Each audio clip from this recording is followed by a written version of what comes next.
Hello again. Today we are going to be dividing fractions, which remember back in the day when we learned this originally, we used the keep, change, flip. We kind of set it to the tune of just keep swimming from Finding Nemo. So keep, change, flip, keep, change, flip.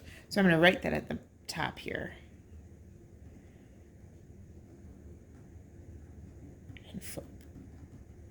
Now we talked about all the reasons why this is, keep, change, flip.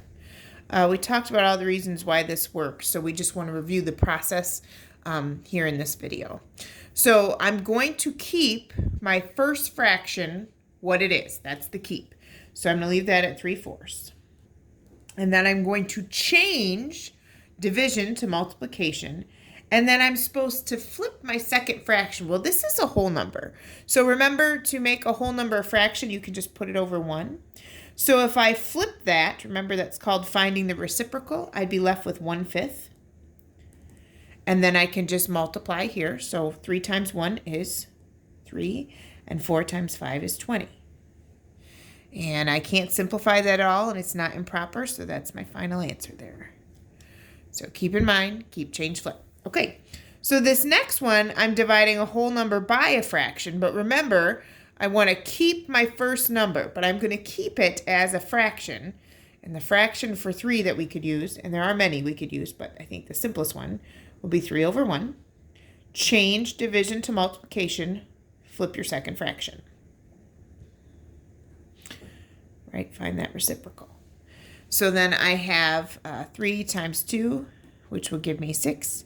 And 1 times 1 is 1. But we don't ever write 6 like that as a final answer, so I'm going to go ahead and make it just a 6. And if you think about that, if you had 3 pies and you divided them in half, you would have 6 half pies. So that answer makes sense. And then here on this last one, I've got a fraction divided by a fraction. So remember, we keep the first one. So we're going to keep that 5/8. We're going to change division to multiplication and then flip, find the reciprocal of the second fraction, 2/1.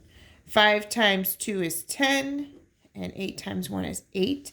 Okay, so that can be simplified and made into a mixed number. You get to choose which one you want to do first. I'm going to simplify first. I know that 2 goes into both of those, so that's going to be 5/4. And then I'm going to divide 4 into 5, and that goes once, minus 4 equals 1. So my answer here is going to be 1 and 1/4. The whole number coming from the quotient, the remainder becoming the numerator, and the denominator staying what it was. So 1 and 1/4 is my answer there. You can use this video as often as you like to review. Please go ahead and ask me questions on on Google Classroom, or you can email me. I hope you're doing well. Take care. Let me know if you have any questions. Have a good one.